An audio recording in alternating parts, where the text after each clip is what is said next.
I saw my daughter-in-law throw a suitcase into the lake. But suddenly, I heard a muffled sound coming from it. I rushed to the water, pulled out the suitcase, and struggled to unzip it. My heart stopped. What I saw inside made me tremble with horror. It was 5:17 p.m. I remember the exact time because I just poured myself sweet tea and glanced at the kitchen clock, the old one with the porcelain face that my mother left me.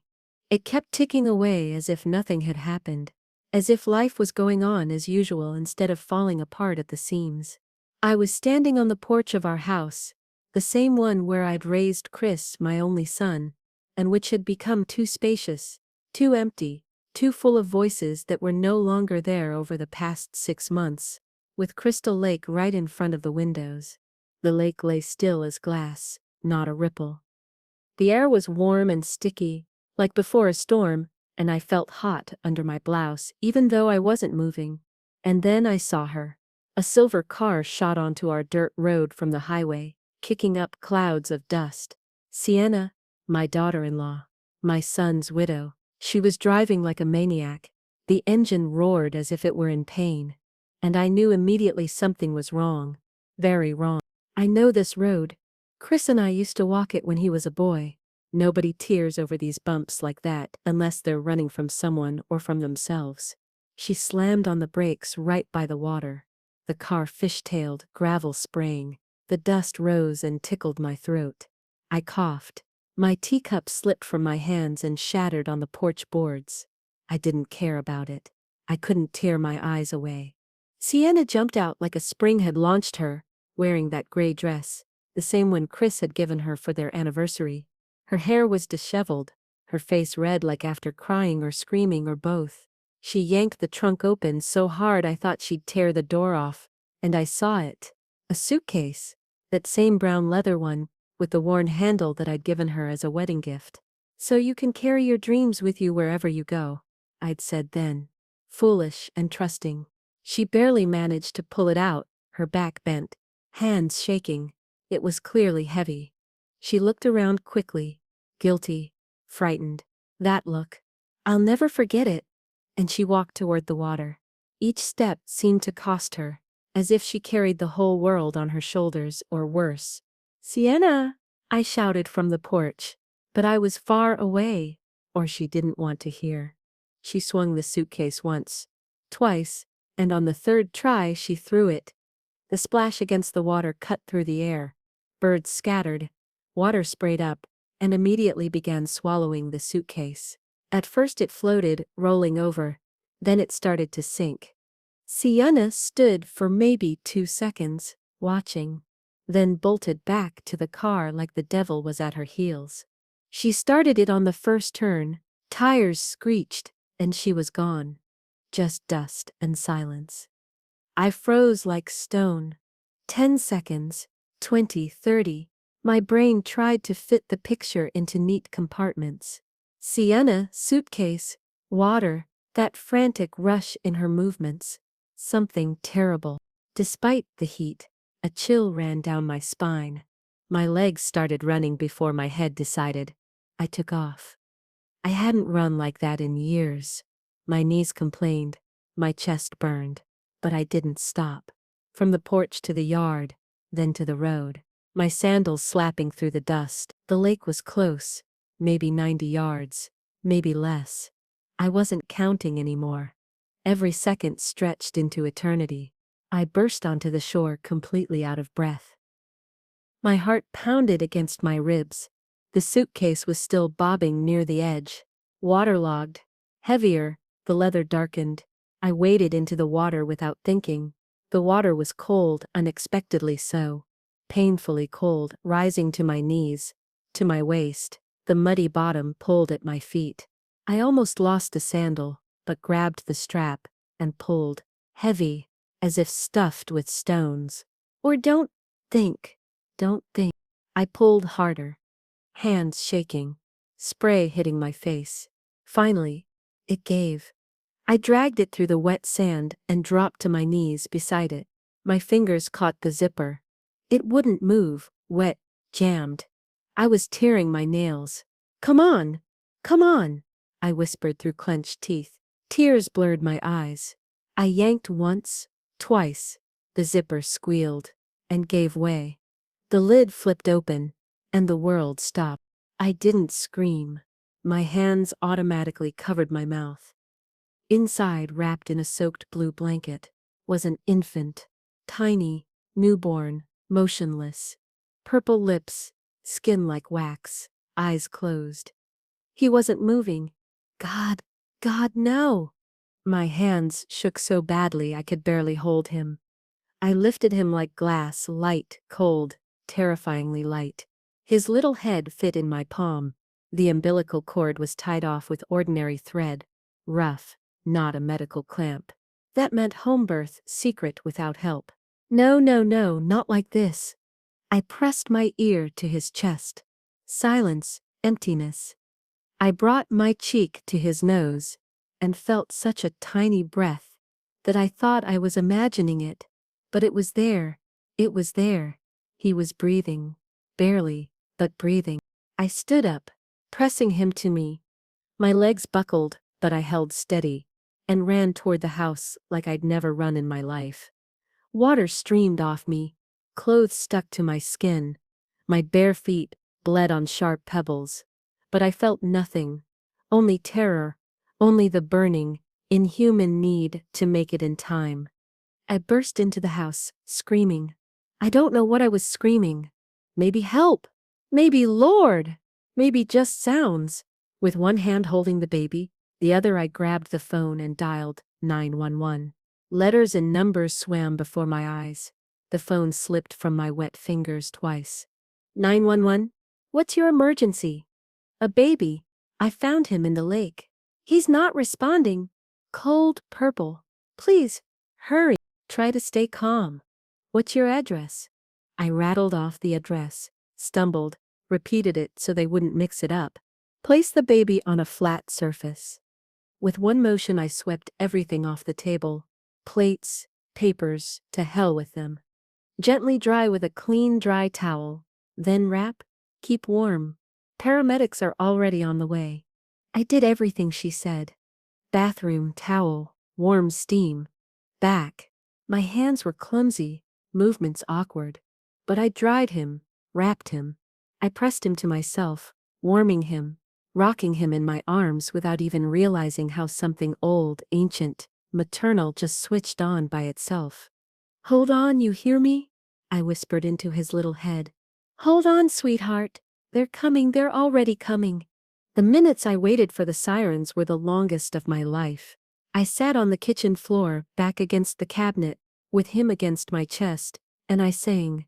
I don't know what, maybe that same simple lullaby I used to sing to little Chris, or maybe just anything, as long as he heard that he wasn't alone, that someone was holding him, that someone desperately wanted him to live. But what I didn't know then was that saving this baby was only the beginning. Because the truth about why Sienna threw him into that lake, why my son Christopher really died 6 months ago, and what evil plan had been unfolding right under my nose would turn out to be far more terrifying than I could have imagined. The sirens cut through the silence, red and white flashes hitting the windows. I jumped up, clutching the baby, and ran to the door. 2 paramedics, one older with a gray beard, and a young woman with dark hair pulled back in a ponytail. She took him from me with such confidence that my heart tore in half. She looked quickly, pressed a stethoscope. Her face didn't flinch, only her shoulders tensed. Severe hypothermia. Possible water aspiration, she said to her partner. Let's move. They placed him on a small gurney, put an oxygen mask on him. Their hands flashed. Wires, sensors, things I didn't understand. The man looked up at me. You're coming with us. It wasn't a question. I climbed into the ambulance onto the side seat, and couldn't take my eyes off this tiny bundle, among all the medical equipment. Like a little ant in the big machinery of the world. The vehicle lurched. The siren wailed. Outside everything turned into streaks. How did you find him? The medic asked without stopping her work. Where was he? In a suitcase, I said, my voice strange. In the lake. I saw someone throw it in. She looked up at me for a second. Then at her partner. There was something in her look. Alarm, maybe distrust, maybe pity. Did you see who did it? I opened my mouth and closed it. Sienna swirled on my tongue like a bitter lump. My daughter-in-law, the woman who had sobbed at my son's grave as if the world had collapsed. The woman who had just tried to drown an infant. How do you say that out loud? How do you believe it yourself? Yes, I said. And at that moment the vehicle hit a bump. The hospital's emergency doors swung open to meet us with bright lights and strange voices. They wheeled my tiny patient, covered with the mask, down a corridor, where everything gleamed and smelled of antiseptic. I tried to follow, but a nurse in a white cap raised her palm. Ma'am, wait here. The doctors are working. We'll call you. I stood there soaking wet, covered in sand, in lake water. My teeth chattered.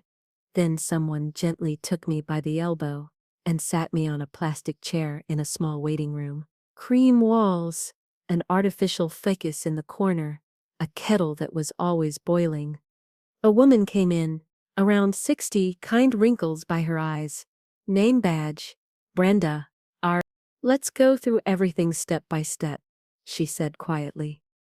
How did this happen? And I told her about the silver car, about Sienna, about the suitcase, about the lake, how I pulled the strap, thinking anything but that, about the tiny breath on my cheek, about 911 and the towel. Brenda nodded, taking notes on a tablet, didn't interrupt. When I fell silent, she sighed. The police will want to talk to you. You did everything right. You saved a life. Saved? It didn't feel like it. It felt like I'd opened the lid on something terrible that couldn't be closed again. For 2 hours I measured the clock on the wall with my eyes, until a doctor came out, young, thin, with circles under his eyes. His hands smelled of antiseptic. The baby is stable, he said, for now. Severe hypothermia, probable aspiration. We've moved him to the neonatal ICU. The next 48 hours are critical. We'll do everything possible. Will he survive? I asked and heard my own voice breaking. I don't know, he said honestly. But there's a chance. Half an hour later, 2 people from the sheriff's department arrived. A woman around 40 with tightly pulled back hair and a young guy with a notepad. The woman introduced herself. Detective Faye Donovan. Her eyes were dark, attentive, as if they saw right through you. Questions came from all sides. Time, place, car, how she held the suitcase. Where was I watching from? At what distance? Was I sure? I repeated the same thing like a prayer. 5:17 p.m. The dirt road by Crystal Lake. Silver car. Gray dress. Dark hair. Suitcase. Sinking. Are you certain it was Sienna? Detective Donovan asked without blinking. Certain, I said, squeezing my fingers. I know her walk and I know her car. Why would she do something like this? I don't know. Where is she now? I don't know. When did you last communicate? 3 weeks ago. On the 6-month anniversary of Chris's death. She made a note, exchanged a glance with her partner. Tomorrow you'll need to come to the station to give an official statement. And under no circumstances should you contact Sienna if she surfaces. Understood? I nodded. What would I even say to her? Why did you do this? Why? They left. Brenda brought me a wool blanket and a cup of sweet tea. You should go home, change, sleep. I can't, I said. I won't leave him. She disappeared and returned with a small bag. Cotton scrub pants, a loose t-shirt. I changed in the bathroom, glanced at myself in the mirror. I looked 10 years older than just this morning. I spent the night on that plastic chair, watching the clock, going to the desk every hour. How is he? Stable, critical condition, fighting, the nurses answered with identical words. At 3 a.m., Reverend Paul Thornton arrived. Someone must have called him. He sat beside me and was silent for a long time. Just there. God tests us in different ways, he said eventually. This isn't a test, I answered. This is like a curse. He nodded and fell silent again, and I was grateful for that silence no less than for any words. When dawn broke, I understood that yesterday's life was over. I'd crossed a line from which there was no return. This baby was now my responsibility. I hadn't chosen it, but I couldn't abandon him either. After pulling him from the water and hearing that tiny breath. By 7, Brenda brought coffee and a sandwich wrapped in foil, sat me down, and sat beside me herself. His temperature is slowly rising. Lungs are responding to treatment. That's a good sign, she said. Can I see him? For now, only immediate family. She spread her hands. And we don't even know who his family is. Family hit my heart like a wet rope. He had a mother, Sienna. But she… So who was the father? Where was he? Why wasn't anyone looking for the baby? Questions crawled into my head and gave no answers. At 9 a.m., Detective Donovan appeared again, alone with a thin folder in her hands.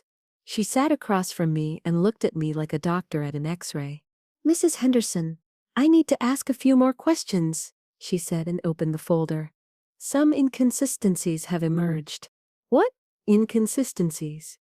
Everything inside me clenched. She pulled out a printout and pushed it across. A photo of Sienna's silver car. License plate. Readable. Except this was a parking lot at a supermarket in the neighboring town. Camera timestamp. This was taken yesterday, Detective Donovan said quietly. Are you sure it was her in her car at the lake at 5? I swallowed. My mouth opened by itself, but words stuck somewhere in my throat. If it wasn't Sienna, then who threw the suitcase into our lake? And why did I see exactly what I saw? By noon, Reverend Thornton returned, quietly sat beside me, held his rosary beads in his hands, didn't rush me anywhere. We were silent for a long time. I just listened to the gurney wheels squeaking in the corridor, and the ventilation humming like the ocean in a seashell. The police think I made it all up, I said finally. That anger at Sienna is blinding me. The truth will surface eventually, he answered, but sometimes not right away. That didn't make me feel any better. In my head spun that damn printout from the parking lot. 5:20 p.m. Strange shopping carts. Strange people, as if someone had deliberately swapped out a piece of my life. By 3 p.m. a doctor came. An older woman in glasses, strict but attentive. We need your consent for a series of tests, she said. Blood work, ultrasound, check for trauma, rule out drugs, infections. Time is short, but we can't proceed without this. Child Protective Services is already on the way. For now, you're the only adult who's accountable for the baby. I'm not family, I said, my throat tightening. Right now, that doesn't matter. What matters is taking action. Sign here. I didn't read to the end. Honestly, I signed as it was, as long as they did everything necessary. A couple of hours later, CPS rushed in. Young woman, short haircut, strict gray suit, polite smile that didn't reach her eyes. Alicia Shepherd, she introduced herself, sitting down on a chair beside me. I'll have to ask you some practical questions. You live alone? Alone. Stable income? My late husband's pension, some savings. Criminal record? She didn't even blink. No. Psychiatric history, depression, panic attacks. I inhaled. After Chris died, 3 months of antidepressants. The doctor said it was normal. I'm fine now. She made a note. I'll tell you right away, after discharge the baby will be under temporary state custody. We'll offer a certified foster family. Visits by schedule under supervision. No, I said so that I surprised myself with my voice. He's coming home with me. I realized that at the shore, I won't give him up. Alicia looked up, and there was something in her eyes. Not contempt. No, worse. Pity. You're 62. You're not a relative in the legal sense. For now you're listed in an active criminal case as a witness. You don't have guardian status. And forgive me, no training whatsoever. I raised a son, I answered. My hands remember. I don't doubt your hands, she said more softly. But we have protocols, and the child's interests come first. Somewhere far away, a siren wailed, and for some reason I wanted to laugh. They had protocols, they had interests, and I had this heart that had already decided everything. By evening, Brenda brought the blanket again. "Mrs. Henderson," she said quietly, "go home, shower, dry clothes. I'll call you with any change. I promise." Honestly, I drove home like I was in a fog. At the turn by the lake, I stopped without noticing how I'd pressed the brake. I got out and walked to the water's edge. The suitcase was gone, the footprints had dried, and only in my head everything still splashed. I stood there until it got dark and thought, will I ever learn how it all really was? And where is she now? Close or far? The phone rang sharply like a thread snapping. It was the hospital. Brenda's voice. Short, no details. "Please come back." I flew back the way decent people don't drive. I parked crooked in the lot. My hands shook so badly that the keys barely fit the lock. Brenda was waiting at the entrance. "He's alive," she said immediately, as if reading my first thought. "But we need to talk. Come with me." We went up to the third floor, past the neonatal ICU, went further into a small conference room. 3 people sat at the table. Detective Donovan, beside her that same Alicia from CPS, and across from them, a man around 60 in a dark suit, thin glasses, tired face, like after a long journey. "Please, have a seat," Detective Donovan said. "We've received important results and need to discuss them." "I'm Dr. Nathan Greenberg, forensic geneticist." The man introduced himself. "We did an emergency DNA test twice to rule out error. Words like stones into water, DNA, twice, and ripples spreading. The boy is approximately 3 days old," he continued, according to the neonatologist's assessment, and he looked at me directly, without cunning. "He's your grandson, Mrs. Henderson. Biological son of your son Christopher." The world didn't collapse. It just stopped making sound. I heard my blood in my ears, and nothing else. Then the walls returned, the table, strange faces, and one word, grandson, impossible, unbelievable. "This can't be," I whispered. "Chris has been gone for 6 months. Sienna, we checked," Detective Donovan said. "By our calculations, the pregnancy occurred approximately 1 month before Christopher's death, so she knew." Something clawed inside my chest. "And more," Detective Donovan continued, sitting up straighter, as if before unpleasant news. "We pulled up the accident materials. Officially it was skidding due to rain. We requested a re-examination. Traces of tampering were found on the brake system with high probability of intent." The word intent fell like an axe. "You mean?" I couldn't finish. "We're considering the version of murder," she said calmly. "Sienna is the main person of interest, but we need proof. And there's a problem. She's gone. Phone's off, accounts empty, apartment vacant, like she evaporated." I stood up and went to the window. Out there, the city trembled with thousands of lights. Strange, calm ones. I wanted to make a hole in the glass with my forehead just to breathe.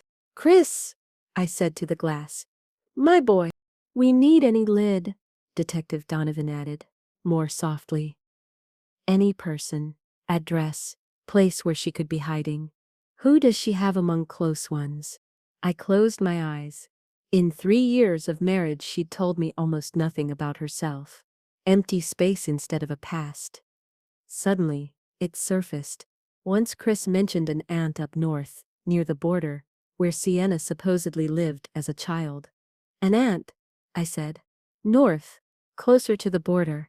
I don't know the name." Chris mentioned it once. "That's already something," Donovan nodded. "We'll check the databases." We fell silent. All 3 of us, like after thunder. Alicia was the first to pull herself together. "There's another important point. Since the boy is your grandson, you have rights. You can declare a desire to formalize guardianship, and then adoption. But the path isn't quick. Assessment, home inspection, psychologist, income. For now the baby remains under state supervision." "He's not staying," I said. "He's coming home as soon as you allow me." I'll do everything. I believe you, she answered quietly. But it's decided by the court. And the doctors. And us. Dr. Greenberg exchanged glances with Donovan, then looked at me. He hesitated for half a second. Would you like to see him? Your, he paused. Grandson. Air returned to my lungs like after a long dive. Yes, I said. Brenda was already waiting at the airlock, handed me a sterile gown, cap, made me wash my hands up to the elbows thoroughly. We walked into a room where everything breathed and blinked. In the corner, our station, the baby lay in a transparent incubator, thin tubes, a small mask. On the monitor, even green hills. So tiny but alive. Breathing, fighting. May I? I whispered. Yes, Brenda nodded. Just gently, with a fingertip. I slipped my hand through the round port and touched his palm. Warm. He squeezed my index finger. Just a reflex, a smart voice would say. But my heart heard something else. Don't let go. He needs a name for his chart, Brenda said, barely audible. Temporary, until everything's formalized. Will you think of one? I inhaled and suddenly understood clearly, as if someone whispered right in my ear. I will, I said. I'll tell you tomorrow. And that night, already leaving the ICU, I caught Detective Donovan's look by the glass door. It was that same one, working, collected, but something else read in it that sent a chill down my spine. Mrs. Henderson, she said quietly. We'll need to talk more. I have an idea of how to draw Sienna out of her hole. The next morning I returned to the station, washed my hands up to the elbows, put on a disposable gown, cap, and for the first time said aloud, his name is Ethan. That's what I asked them to write in the chart. For now, and then, we'll see how the court decides.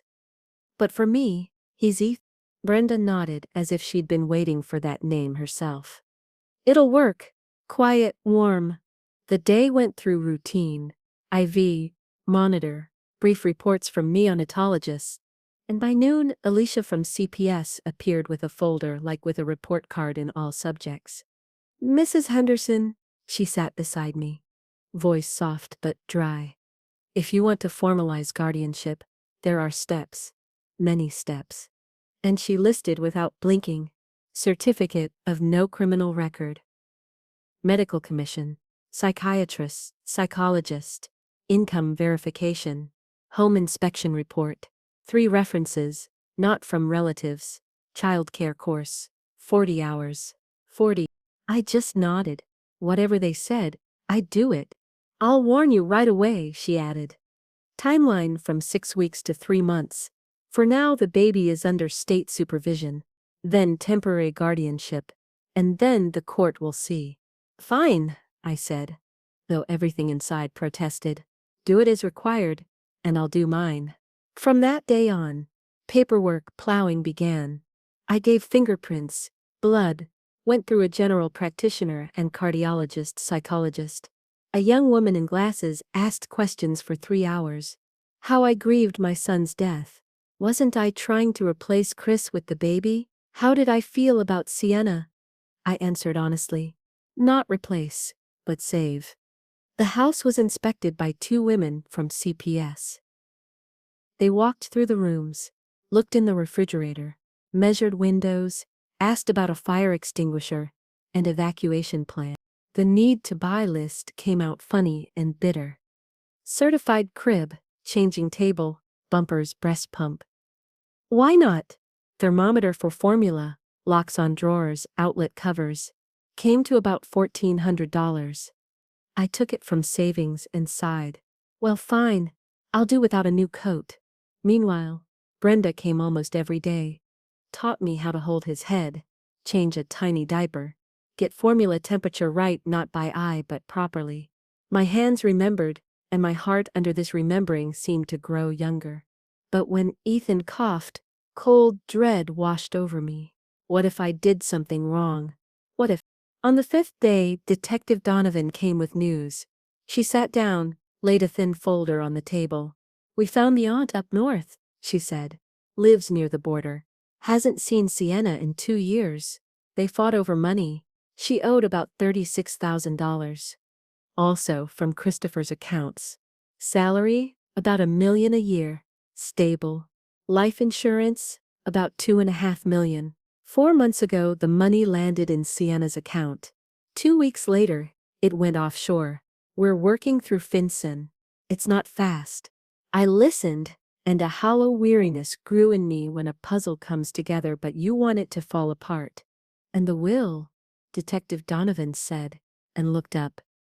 2 weeks before Christopher's death, he made changes. Everything to the future child, not to the wife. I leaned on the table because the floor suddenly shifted. So if the baby was born alive? The words assembled themselves. The money goes to him, she nodded. If not born. Or, Donovan didn't finish, but I understood. Sienna would have gotten more. Motive is obvious. We're gathering proof. She's still out of reach. Phone silent. Cards clean.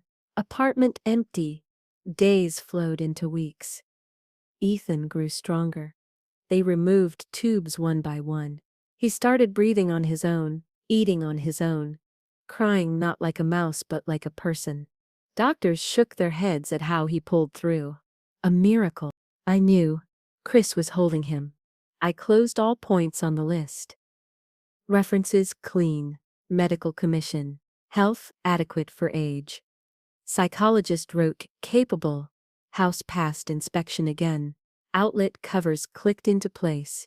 Bumpers smelled of new fabric. The 40-hour course turned out to be a test, not of knowledge but of patience. 15 young mothers and me. 1. Instructor 25 years old. Explaining obviousness.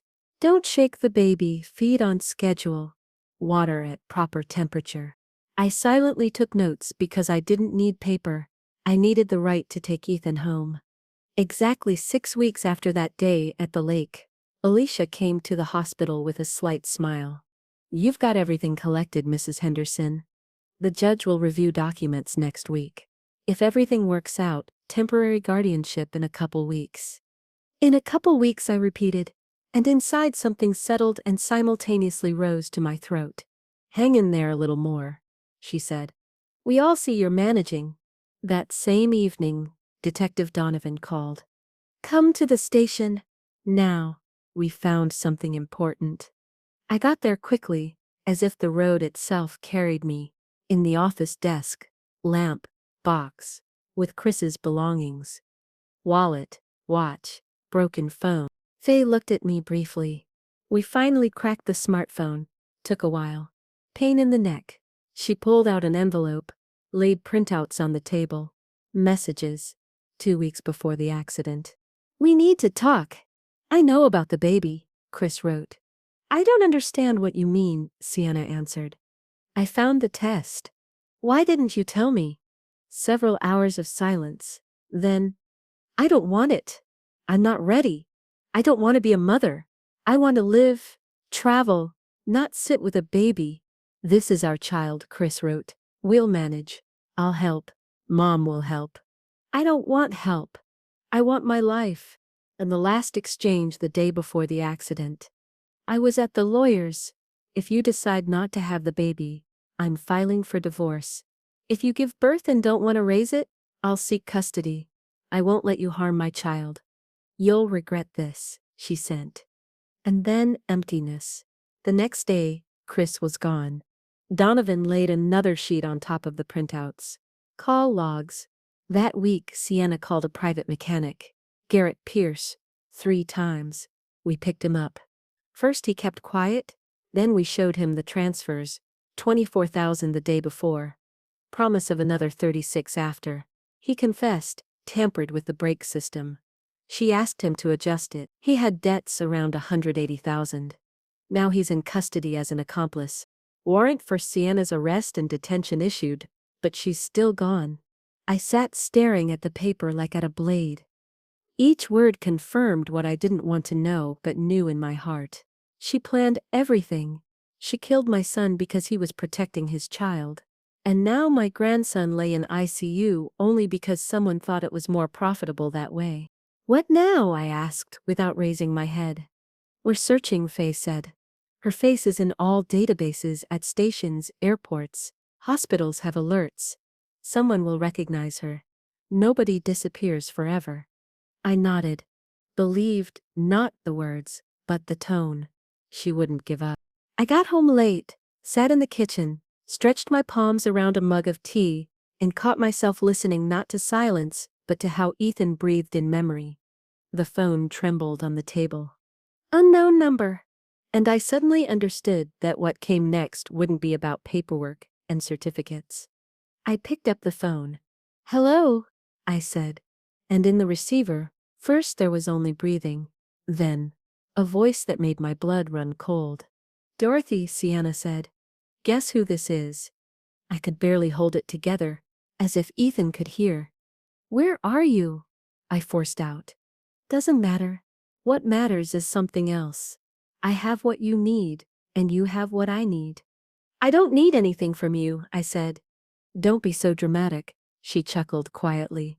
You need the truth about Chris, the real one. Why it all happened exactly this way. And I need my son and the money you're so touchingly guarding, the insurance, and what Chris left to the baby. Bring it, we'll part peacefully. You tried to drown an infant, I said, surprised at how steady my voice sounded. What peaceful? Breakdowns happen, she answered without a trace of remorse. Birth? Pain? Panic? I've come to terms with it all. Now I want to take back my baby.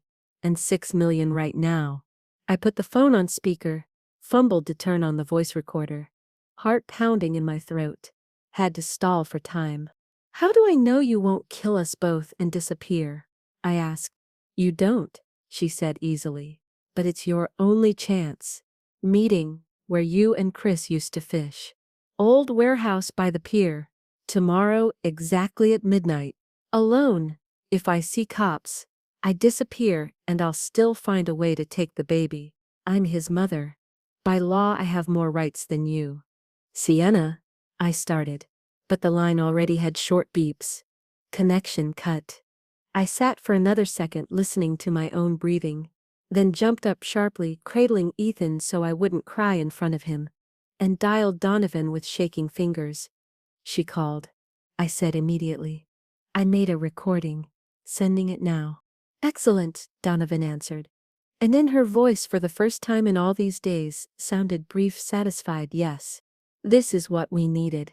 Don't cancel the meeting. Go as she said, but you won't be alone. We'll be there earlier. She asked for me alone. We'll be there earlier, she said calmly. Our people around the perimeter. We'll wire you with a radio mic. In case of threat, signal. 3 quick presses, and we're in. No matter what. With the baby, it's just pretend. Clear?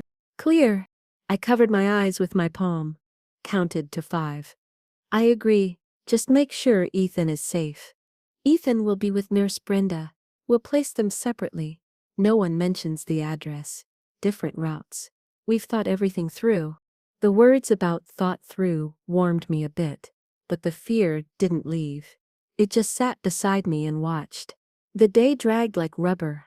I packed and unpacked a small bag, 100 times. Diapers, formula, bottle. Even though he wouldn't be with me. Extra keys, documents, old scarf. Why? Then I'd take it all out again. Brenda stopped by in the afternoon. I'll take Ethan to my place, she said quietly. Don't worry, my address is known only to doctors and you.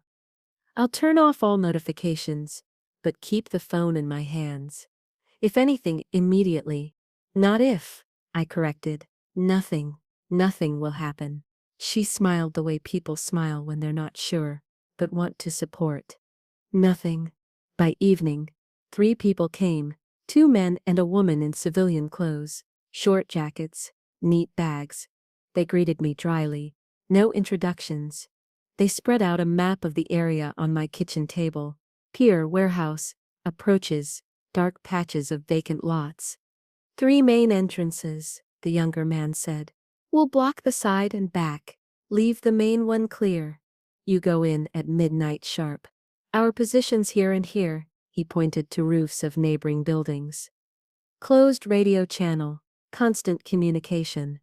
The woman pulled a small black disc from a box. Radio mic clips like a button on your collar. Transmit sound to us. Here's the panic button. 3 touches. And we enter. Remember, 3 quick ones. Not 5, not 2. I practiced until my fingers stopped getting confused. They made me speak aloud.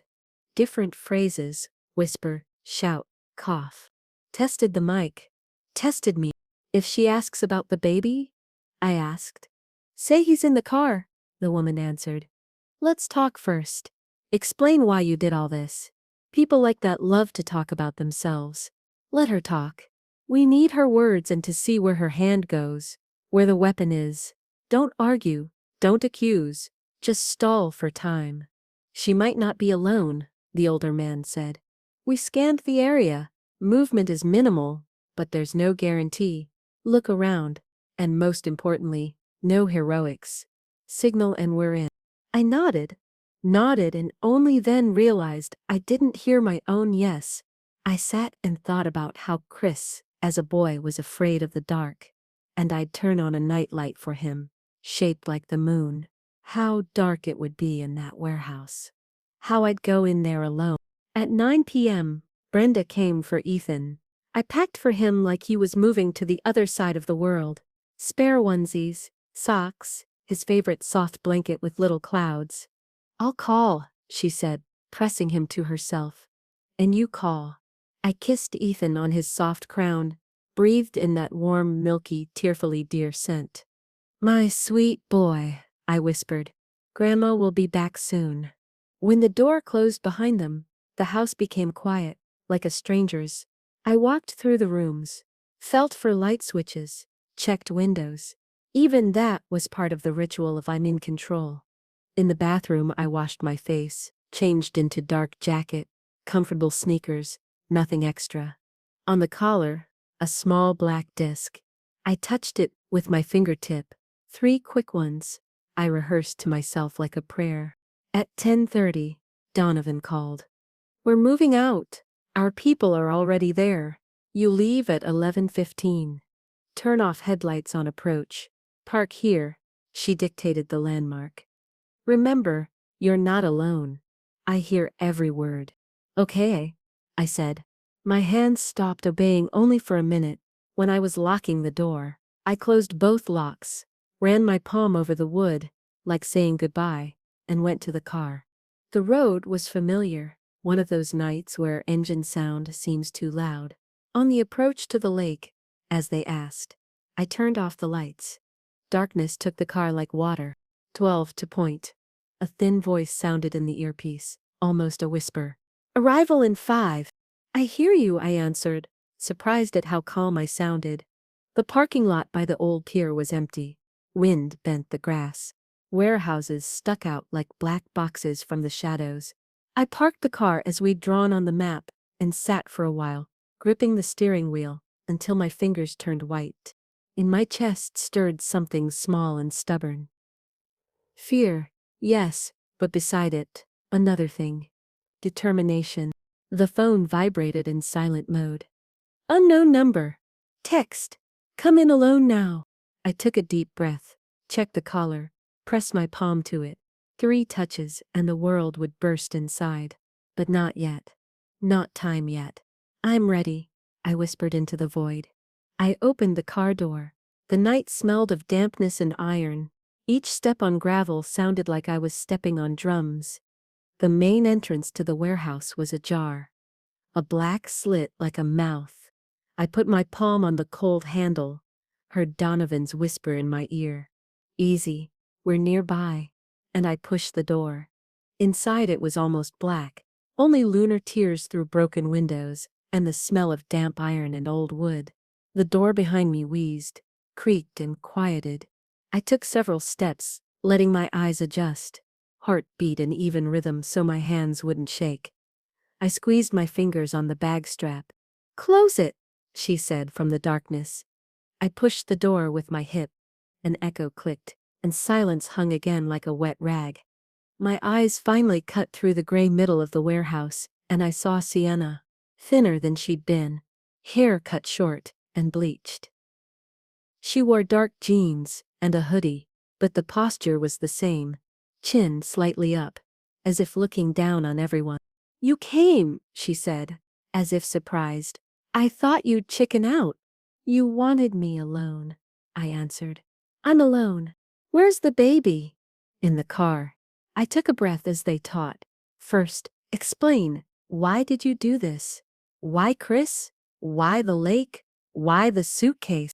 She chuckled quietly, maliciously. "Because of money. Always because of money. Chris was a romantic. Dreams. Family. We'll manage.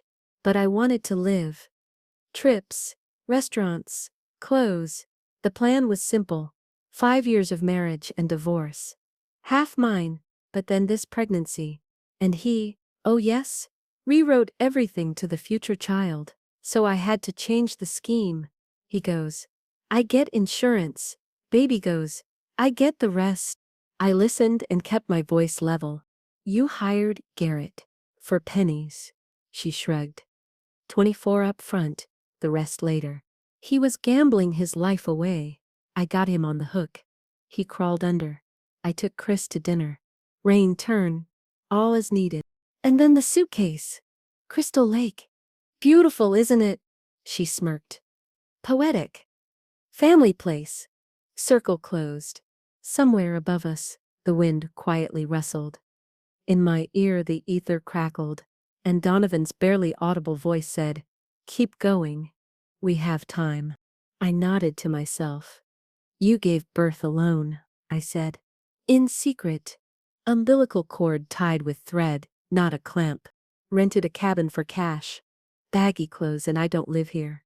And then suitcase, blanket, thread. Made one mistake. You were too close." I felt everything inside freezing, but continued like in rehearsal. "You already withdrew the insurance.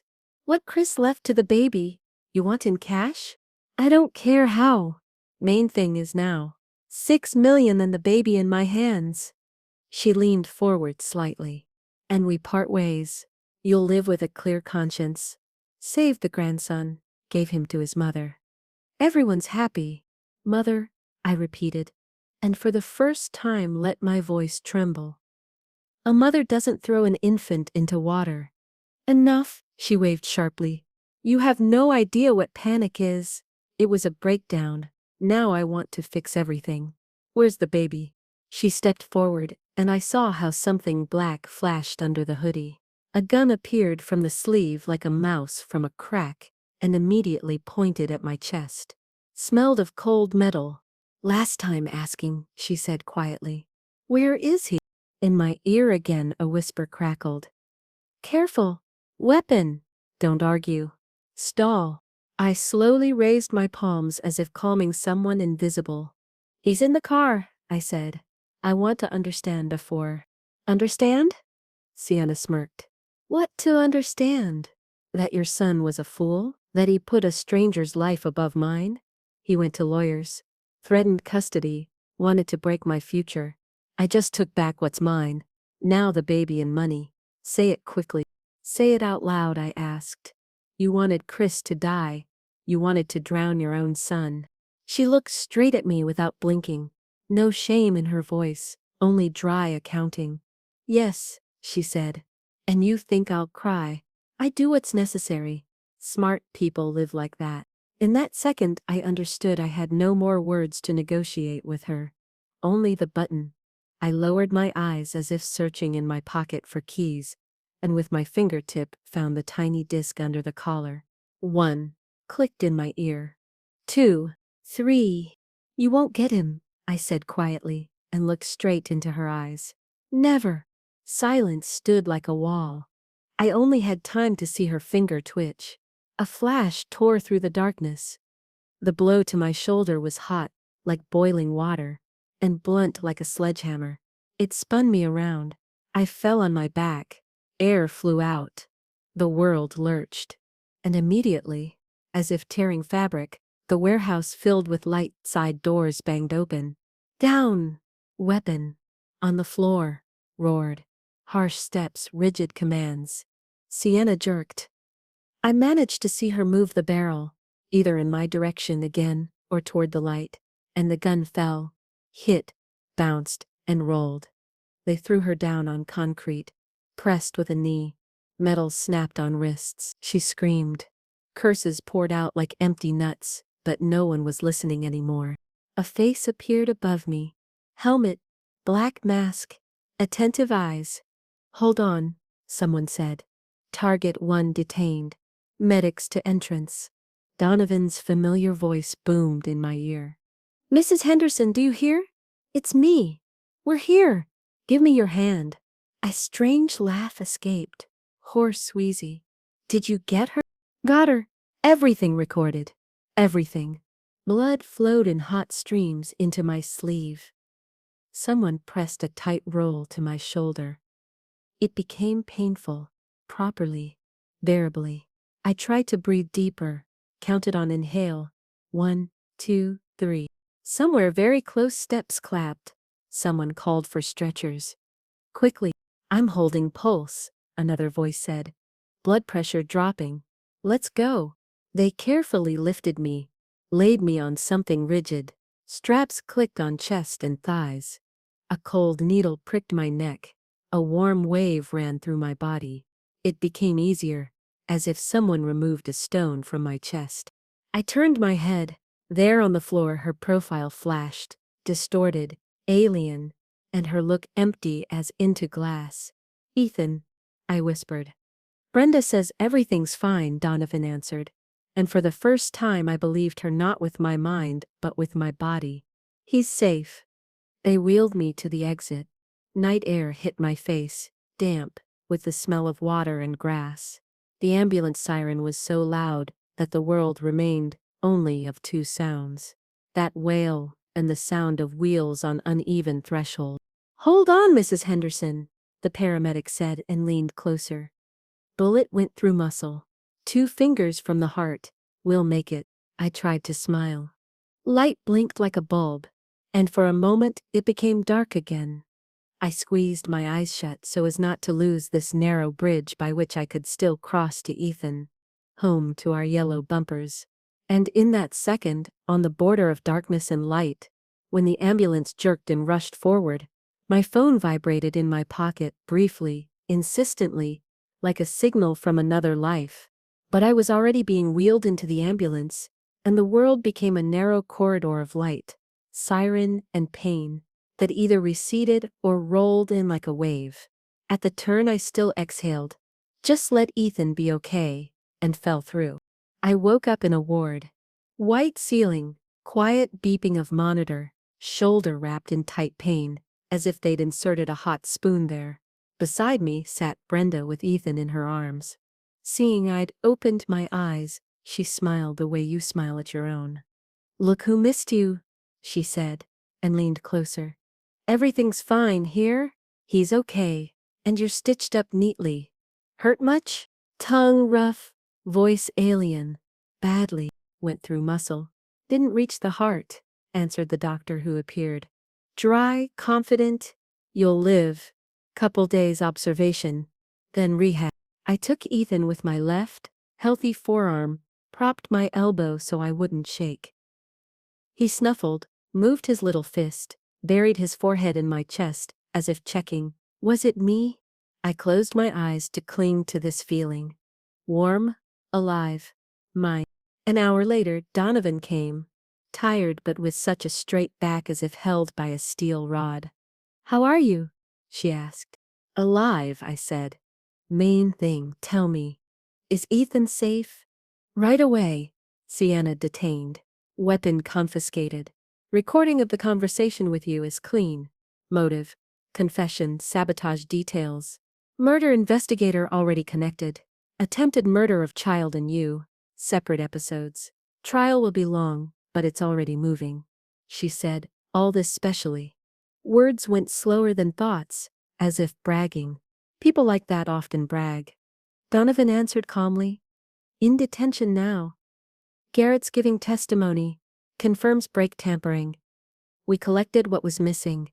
She put her hand on the back of the chair, was silent for a second. "You did well, Mrs. Henderson, but please, no heroics going forward." Get treated, get formalized. We'll do our part.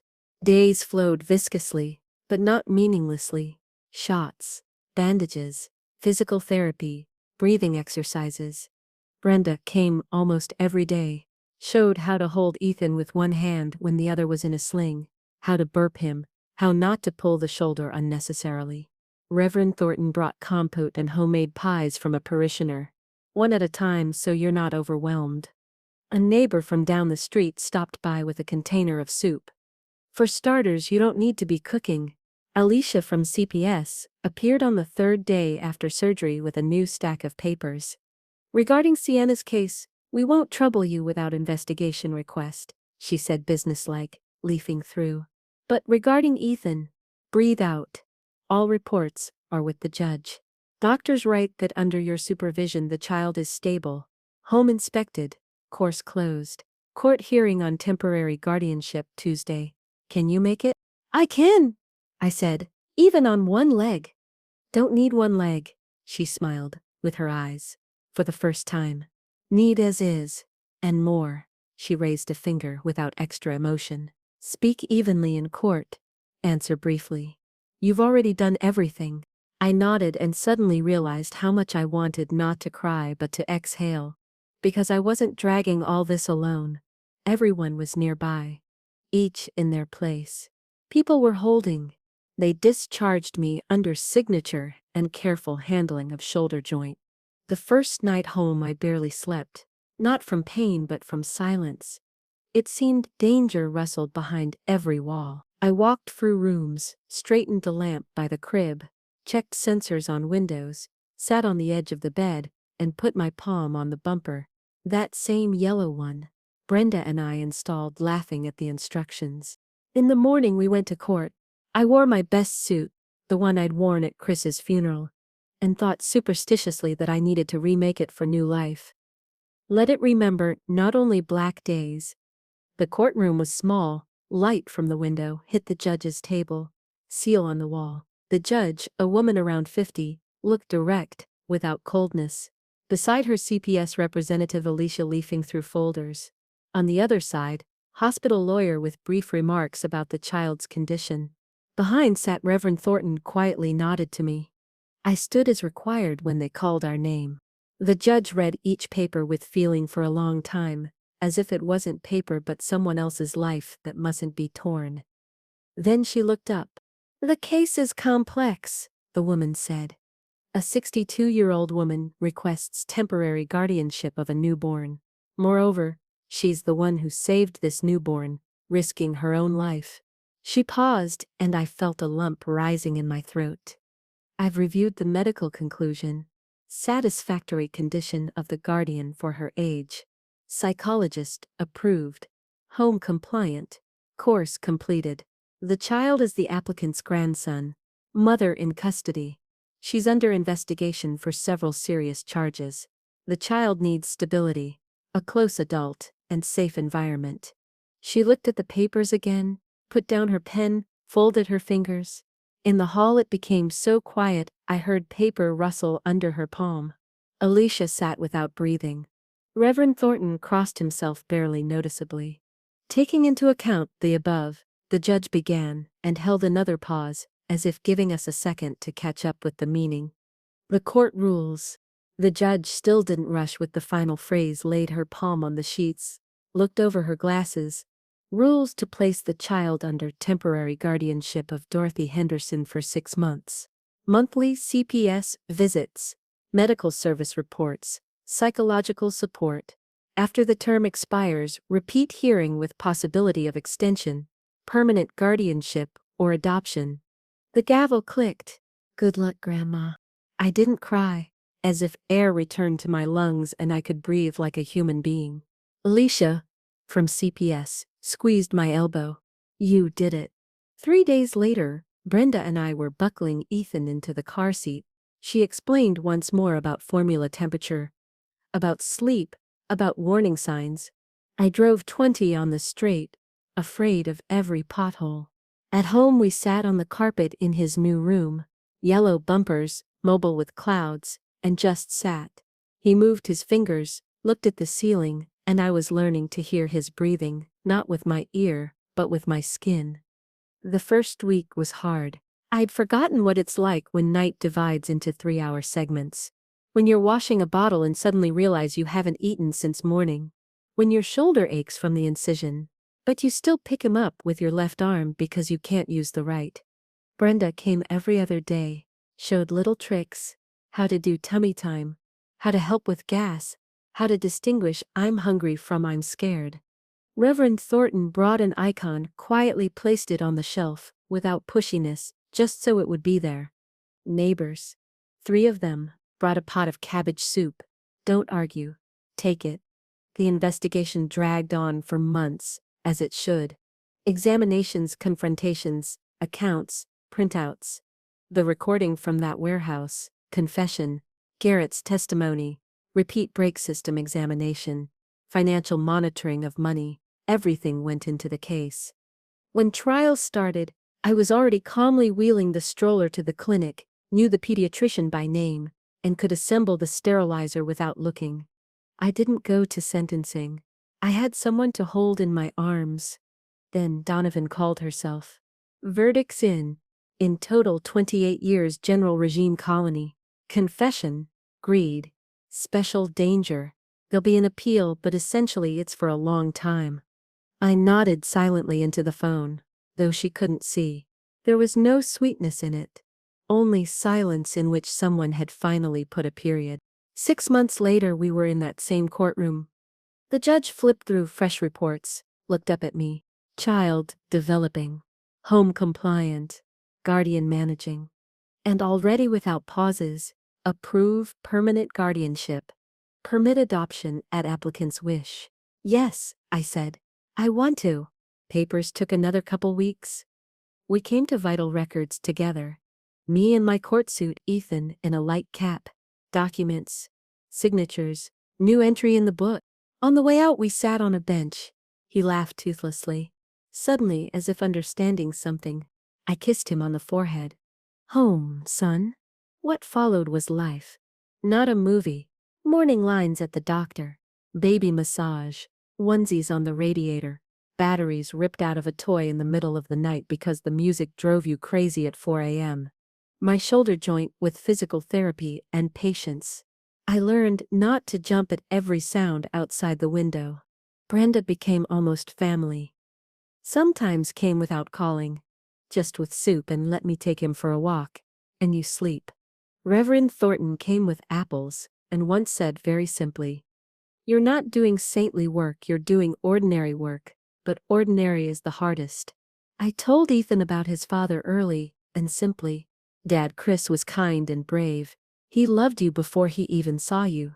About Sienna. No, not yet time. When it comes, I'll tell. Without anger, as it is. A child has a right to truth, but also to it not wounding unnecessarily. Years passed. At 2 he was already running through the house like wind and laughing so that walls stopped being empty. At 3 we went to preschool. I learned to pack a little backpack with snacks and braid 2 pigtails, because in our group boys demanded hairstyles, no less than girls. At 4 we made a snowman together and argued what to call the carrot nose. At 5 we had a birthday party in our yard. Balloons, homemade cake, children's voices. Brenda sat beside me on the bench, watched Ethan running with the kids, and asked, "What are you thinking about?" "About that cup," I said. "The one I dropped on the porch then. If I hadn't looked at the clock, if I hadn't turned toward the dust from the car. Sometimes you think fate is an hour in a cup." "Don't underestimate yourself," she answered. "It was your decision to run into the water." When everyone left that evening, the silence was warm. I walked through the rooms, closed windows, checked the nightlight shaped like the moon, that same one Chris once had so he wouldn't be afraid of the dark. Ethan slept, trustingly sprawled his arms, forehead pressed into his cloud blanket. I sat on a stool in the kitchen, poured tea, and for the first time in a long while drank it hot without running anywhere. I'm not a hero, I'm not a strong woman from a newspaper headline. I simply couldn't walk past when the world was cruel to someone very small. And if there's a moral to this story, it's probably this. Love isn't loud words and beautiful gestures. It's when you do the ordinary thing at the right time. Pick up the phone, run into water, bring papers, get up at night, hold a hand, and don't give up. Sometimes people write to me, asking to tell something good. I answer, there's a good boy sleeping in the next room. He'll have a normal life, preschool, school, first failures and first victories. He'll learn the truth about his father and draw his own conclusions. And I'll be there as long as I can. Without fanfare, without big words. I'll just be there. This is my new beginning. Every story carries within it an echo of our shared humanity. If this story has touched your heart, share it with someone special. Leave us a comment about what you felt, and subscribe to join us for more soul-reaching stories. Because every life tells a story that deserves to be heard. See you next time.